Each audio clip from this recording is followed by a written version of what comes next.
I'ma fuck up my life. I'ma fuck up my life. We gon' party all night. She don't care if I die. ¿Cómo están? ¿Cómo están? Decía, espero que estén bien. Bueno, esta es la misma clase que voy a hacer, o que hicimos, pero también estoy dejando este video en el YouTube. La idea es que aquellos que no tienen la posibilidad de conectarse a través de la clase puedan ver también mi video en el YouTube. Y importante, ¿no es cierto? Yo me quedo en casa. Lo que nosotros vamos a ver tiene que ver con el nuevo, una nueva unidad. La verdad que por esta forma que estamos haciendo, se ha reducido en gran medida la cantidad de contenido que nosotros le estamos entregando. Y por esa razón hay una serie de contenidos que no vamos a ver, eh, pero están en su texto, están en su libro, ustedes lo pueden observar, lo pueden ver. Entonces lo que nosotros habíamos hablado es básicamente lo que es el siglo XIX, que corresponde a, a la época en que nuestro país adquiere ya su independencia y cómo Chile comienza a formarse. Hay una serie de hechos, además, y sucesos que nosotros nos vimos como la guerra, ¿no es cierto?, la denominada Guerra del Salitre o la Guerra del Pacífico, para algunos. Además, debiéramos haber visto cómo Chile conformó sus actuales límites en una parte, ¿no es cierto?, por casos de guerra, como en la zona norte del país, o la pérdida de la Patagonia, el extremo sur, cómo se incorpora la isla de Chiloé y otros tratados en que han conformado el actual territorio nuestro. Aparte de una serie de otros hechos que ocurrieron durante este siglo XIX, en que eh, hablamos de la aparición o el surgimiento ya de la configuración de los partidos políticos, pero en esta vez, ¿no es cierto?, voy a hacer más bien que también está en su texto, cómo fue el paso del siglo XIX al siglo XX. Eh, Estamos hablando cómo fue el paso desde el 1800 al 1900. Quiero decir que en el caso de ustedes son parte de este nuevo siglo, el siglo XXI, pero la gran mayoría, si no decir todos, en el caso de sus padres, nacieron en el siglo XX, o sea, son parte del siglo pasado. Eh, por lo tanto, no estamos muy lejos, ¿no es cierto? Ya llevamos 20 años de este nuevo siglo y muchos, ¿no es cierto?, en el caso de sus padres o abuelos, son del siglo pasado. E inclusive a lo mejor algún hermano tendrán algunos que es del siglo pasado. Entonces, ¿cómo fue este paso? Es lo que vamos a ver a continuación. ¿Cuál es la visión panorámica del siglo XX en Chile? Panorámica significa cómo es la visión general desde el siglo XX en nuestro país. En la unidad anterior estudiamos algunos de los procesos que definieron la segunda mitad del siglo XIX. Chile, en estos procesos no terminaron con el cambio de siglo, sino continuaron desarrollándose durante la primera década del siglo XX. A continuación, te presentamos una línea de tiempo donde detalla las características de los periodos que corresponden al siglo XX. Vamos a ver esta línea de tiempo en dos partes, después lo voy a unir, porque son muy grandes, ¿no es cierto?, pero para poder entender esta línea de tiempo. Esta línea del tiempo del siglo XX chileno, así como en el siglo XIX se enfrentó al desafío de organización política, al definir los límites los límites que recién le explicaba. Durante el siglo XX, el país se enfrentó al desafío de ampliar la democracia, mejorar las condiciones de vida de las personas. Vamos a tener un primer periodo, ¿no es cierto?, que se denomina República Parlamentaria. En 1891 se desata aquí en Chile una feroz guerra civil, que algo ya le había hablado, me parece, en clases anteriores. Esta guerra civil termina con la muerte de el suicidio del presidente Balmaceda, aunque en la práctica el presidente había terminado su mandato en septiembre, el 18 de septiembre de 1891, y él se va a suicidar terminando ese mandato.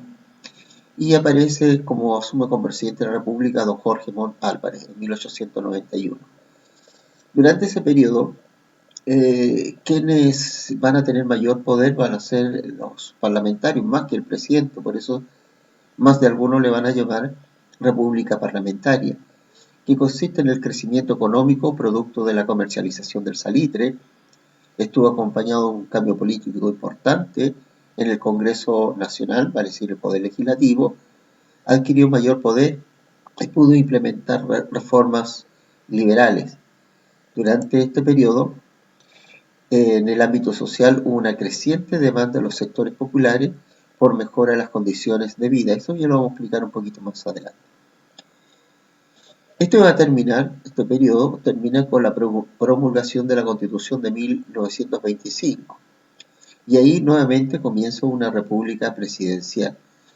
Los enfrentamientos entre el Congreso y el presidente provocaron una crisis política que va a terminar con la república parlamentaria inició con la promulgación de la Constitución de 1925. La república presidencialista. Sectores antes marginados como la clase media y las mujeres van a empezar a tomar protagonismo. No inmediatamente, pero sí empezará a tomar algún protagonismo. Luego, dentro de esta misma, ¿no es cierto?, termina con el golpe militar del 1973 y comienza, ¿no es cierto?, un periodo que va desde 1973 a 1990, que se conoce, ¿no es cierto?, como el periodo de la dictadura militar. Debido a diversas razones, como el contexto internacional, la polarización de la sociedad. Bueno, había ese periodo, se denomina, ¿no es cierto?, el periodo que había la denominada Guerra Fría, entre dos potencias que habían en ese momento, Estados Unidos y la ex Unión Soviética, que estaban peleándose principalmente por cuestiones ideales, ¿no? Y por supuesto que Chile estaba involucrado en eso. Se va a producir en el 1973 un golpe de Estado y que se instaló una dictadura. ¿Qué es una dictadura? Una dictadura es un régimen, si vemos, ¿no es cierto?, la definición que está acá, voy a agrandar un poquito para que puedan verlo mejor. Vamos a agrandar, dice, régimen político opuesto a la democracia. En ella una persona o grupo impone el poder por la fuerza y se limitan algunos derechos como las libertades de expresión. O sea, en ese momento, ¿no es cierto?, significa que alguien toma el poder por la fuerza, que es lo que ocurrió aquí en nuestro país, que las Fuerzas Armadas, ¿no es cierto?, toman el poder en nuestro país. Eso lo vamos a ver ya como una unidad, ya lo vamos a desarrollar mucho más adelante. Pero decir, ¿no es cierto?, que hubo un golpe militar por parte de las Fuerzas Armadas y terminó, ¿no es cierto?, con el régimen presidencial y terminó con este sistema que nosotros tenemos. En 1980, ¿por qué aparece ahí marcado 1980? Porque se va a crear una nueva constitución, que es la constitución que tenemos actualmente, que es la de 1980, que fue creada justamente durante este gobierno, va a decir, este gobierno militar, durante esta dictadura. Termina esta dictadura con un plebiscito entre lo que va a ser, ¿no es cierto?, se llamó en ese momento el sí y el no, y posteriormente, ¿no es cierto?, siendo derrotado a través de las urnas la dictadura militar, se elige un presidente que es Patricio Aylwin, Azócar, y que ahí, ¿no es cierto?, comenzamos los gobiernos democráticos. Luego de 17 años de dictadura, la sociedad acordó una vuelta a la democracia. Los distintos gobiernos de este periodo han trabajado por resguardar el sistema democrático, valorando los derechos humanos y perfeccionando la democracia. No obstante, aún hay grandes desafíos por delante. O sea, aún no se ha terminado ya los desafíos que tenemos nosotros como país. Vamos a ver ahora una presentación que está justamente lo mismo, pero está unida, ¿no es cierto? Para no perder la idea de la línea de tiempo. Entonces tenemos, ¿no es cierto?, estos cuatro periodos. Tenemos el periodo parlamentario, una república presidencial desde la Constitución de 1925 hasta el quiebre de la democracia. En 1973 viene el gobierno de la dictadura militar hasta 1990, que es elegido presidente y el periodo que nosotros tenemos, que es lo que tenemos hoy en día, ¿no es cierto? Desde el 1990 hasta hoy en día, en que estamos también, ¿no es cierto?, involucrados hoy en la posibilidad de tener una nueva constitución. Lo que más va a destacar en ese periodo, en este periodo de transición, va a ser el salitre en nuestro país. Producto de esta guerra que yo le hacía mención, la denominada Guerra del Pacífico, pero la verdad, ¿no es cierto?, muchos le llaman la guerra del salitre. En esta guerra, Chile obtiene los territorios de Tarapacá y Antofagasta, particularmente, y que el salitre va a ser sumamente importante. En su libro, si ustedes se fijan en la portada de su libro, ustedes van a encontrar una serie de afiches de cómo se promocionó este salitre que se explotaba en nuestro país y que vendió a distintas partes del mundo, distintas partes. Este salitre se utilizó básicamente como un nutriente o un fertilizante, más que nutriente, un fertilizante para la agricultura en distintas partes del mundo, pero también se utilizó para la producción de pólvora. Por lo tanto, fue muy importante la producción del salitre. Lamentablemente, este salitre no estaba en manos del Estado chileno, sino de algunos empresarios, principalmente ingleses.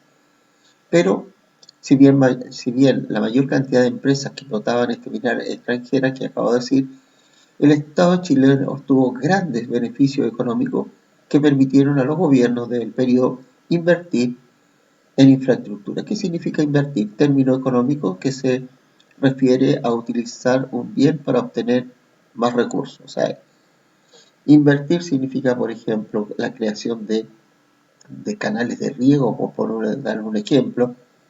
Eso permite un mejor desarrollo agrícola. Infraestructura, conjuntos de los medios e instalaciones necesarios para realizar una actividad o para vivir en el lugar, conjunto de medios e instalaciones, o sea, estamos hablando de escuelas, puentes, hospitales, caminos, etcétera, etcétera. En mejoras urbanas, en servicios públicos. Al mismo tiempo, esta riqueza generó profundas desigualdades, aumentando la precariedad de las condiciones de vida de los obreros y de sus familias. Aquí empiezan a aparecer, ¿no es cierto?, una desigualdad tan grande. La gente dueña de estas empresas o que eran socios, etcétera, construyen prácticamente verdaderos palacios en la ciudad de Santiago. En Santiago hay un sector de la capital que le llaman, o sea, que está cerca de la Alameda, que están unas casonas tremendas, unas casas tremendamente grandes, muy bonitas, sector de la calle Londres, y esas calles nos muestran, o esas infraestructuras nos muestran la riqueza del salitre, pero por otra parte, hay la miseria de la gente, de los trabajadores, de los obreros, que vivían en muy precarias condiciones. Vamos a ver algo de eso. Pero primero, ¿no es cierto?, ¿en qué se invirtió el Estado de la riqueza? Las riquezas obtenidas por el Estado gracias al salitre fueron invertidas en la modernización del país, el desarrollo de las obras públicas, de infraestructura urbana. Fue un símbolo de desarrollo y el progreso. Por ejemplo, construcción de caminos, puentes y puertos, como en el caso de acá, ¿no es cierto?, el puente de los Maquis alrededor de 1910. Es una infraestructura, ¿no es cierto?, de un puente ferroviario.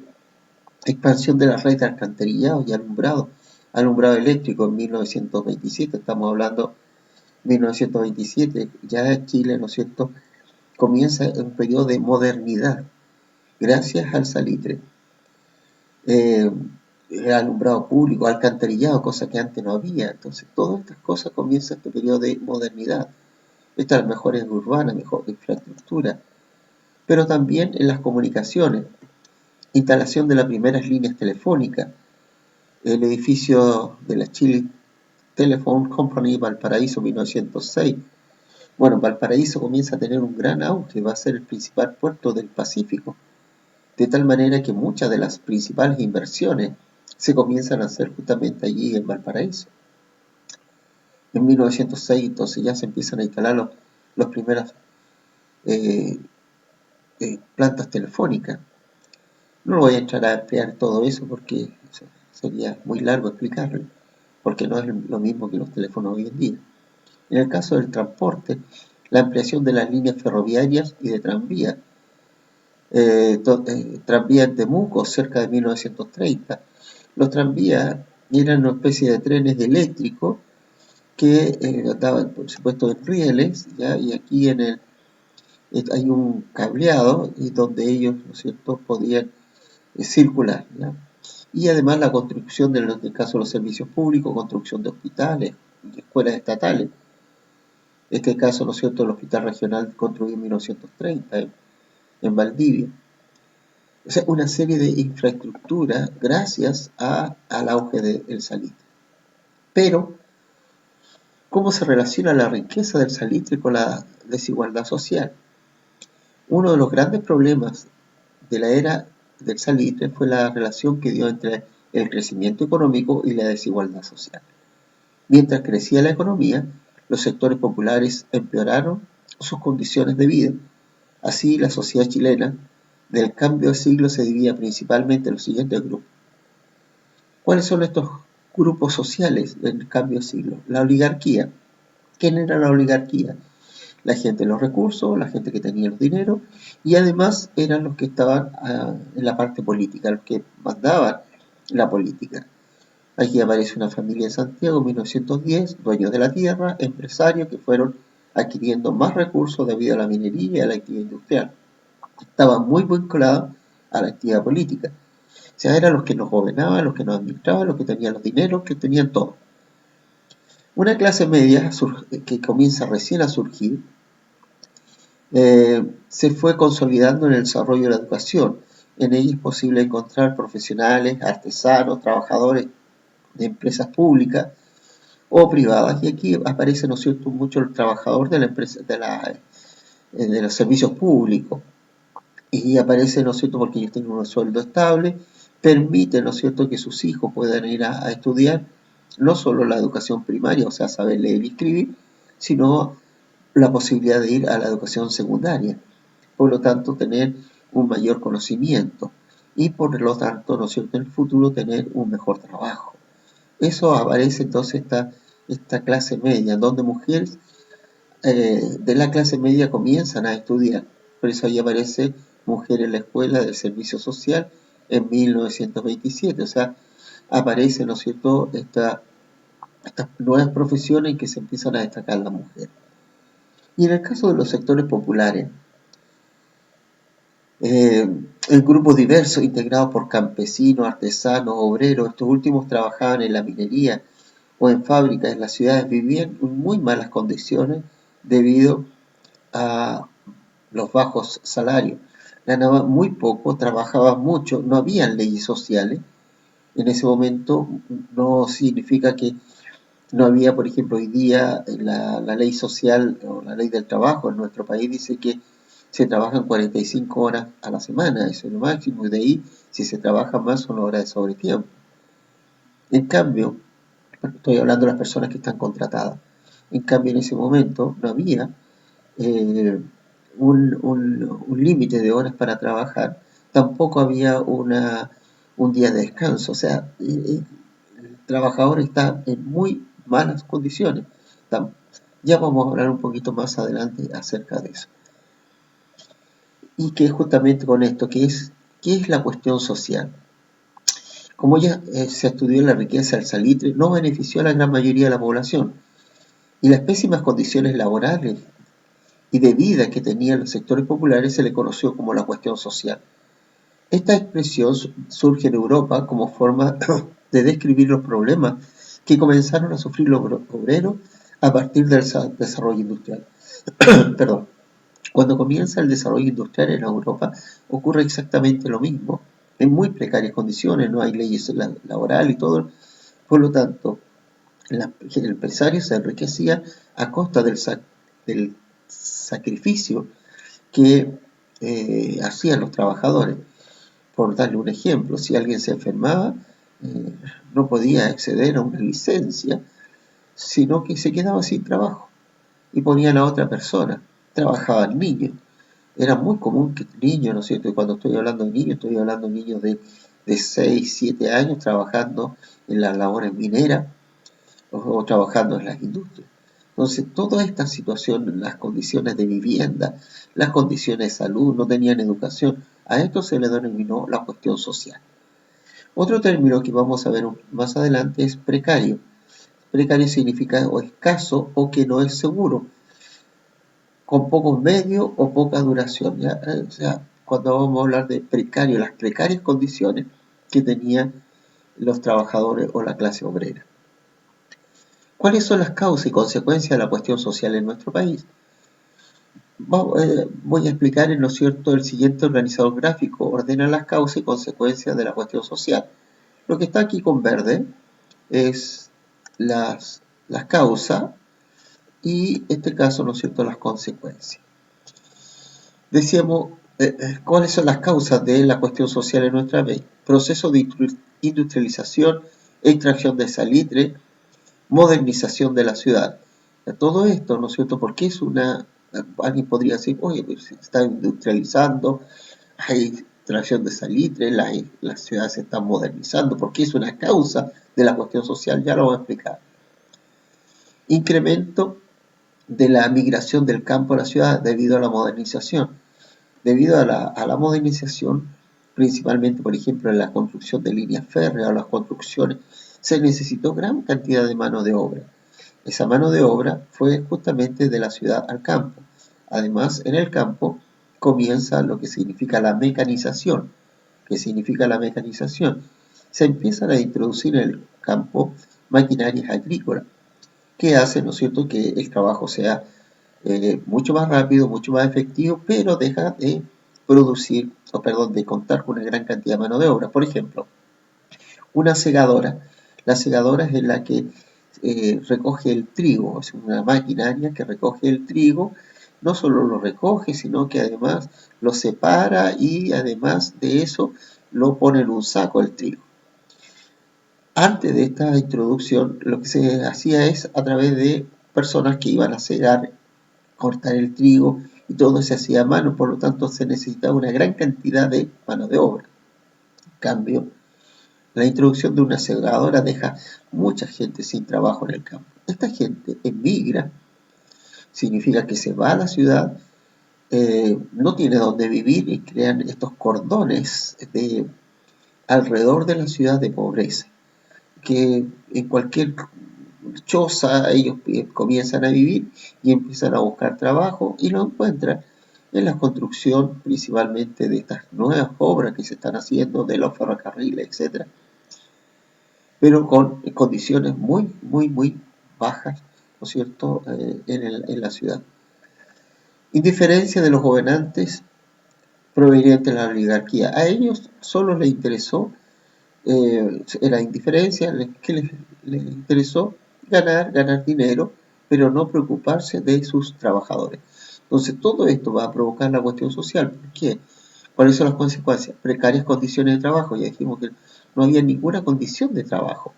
Las personas trabajaban, no tenían, hoy día, por ejemplo, si alguien va a trabajar a la construcción, se le exigen una serie de elementos que el trabajador debe tener. Los zapatos de seguridad, casco, arnés si está trabajando en altura, etcétera, etcétera. Y se lo tiene que proveer, ¿no es cierto?, el empresario. En ese caso no había nada e inclusive casi prácticamente tenían que llevar sus herramientas. Las condiciones eran muy, muy, muy malas, por eso hablamos de precarias condiciones de trabajo. No le interesaba que el trabajador, si se enfermaba, como yo le decía, no le interesaba obtenerlo eh, eh, por ver su bienestar, sino que simplemente lo despedían y ponían a otro. No había leyes laborales, malas condiciones de la vivienda, malas, paupérrimas condiciones de la vivienda. Ya vamos a ver una fotografía con respecto a esto. Hacinamiento, falta de acceso. Cuando hablamos de hacinamiento, significa que hay mucha gente viviendo en un estrecho cuarto, porque ni siquiera eran casas, eran cuartos. Mucha gente, en ese tiempo no había control de natalidad, por lo tanto se tenían muchos hijos, pero también morían muchos hijos. A veces una mujer podía tener 10, 15 hijos, y él diría, pero ¿cómo? Sí, comenzaban desde muy pequeñas, estamos hablando 13, 14 años, ya se casaban, y que prácticamente casi todos los años tenían un hijo, y eso hacía, ¿no es cierto?, que condiciones bastante precarias, pero muchos de estos niños en los primeros años fallecían. Por lo tanto, de estos 15 a lo mejor sobrevivían, no sé, la mitad. Y eso hacía, ¿no es cierto?, que, ¿por qué? Porque había falta del agua potable. Por lo tanto, uno de los grandes problemas en ese momento es las diarreas infantiles, porque no había higiene, no había alcantarillado, por lo tanto, todos estos virus, ¿no es cierto?, había que provocaban intensas diarreas que finalmente los niños fallecían, principalmente los de menos edad. Transmisión de enfermedades, falta de conocimiento de higiene. Entonces, todo esto, ¿no es cierto?, es lo que se denomina la cuestión social. Chile aumentó sus ingresos gracias a la riqueza del salitre, pero ¿qué se generó? ¿Qué generó? ¿Por qué se generó esta cuestión social? Si Chile aumentó su riqueza a través del salitre, ¿por qué se generó esta cuestión social? Eh, Básicamente, ¿no es cierto?, para responder esta pregunta, en la era del salitre aumentó la demanda internacional de salitre por el uso para fertilizantes y explosivos que le hacía mención. Gran parte de las ganancias se invirtieron en infraestructura y modernización de las ciudades, disminución de las demandas por creación del salitre sintético. Eso provocó una crisis económica aquí en nuestro país, principalmente después de 1929, que va a ocurrir una gran crisis mundial, y Chile, ¿no es cierto?, es el principal perjudicado. Los contrastes sociales, diferencias sociales, la oligarquía indiferente a los problemas de los trabajadores. Los sectores populares vivían en malas condiciones debido al bajo salario y a la falta de ayuda del Estado. La paulatina consolidación de una clase media, que fue muy poco.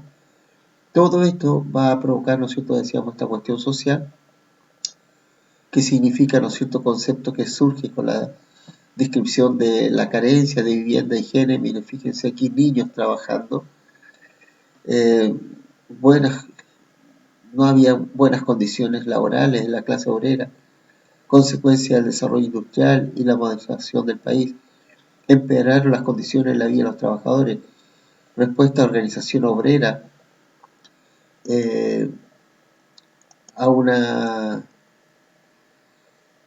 incipiente legislación laboral. Los obreros comienzan recién a organizarse.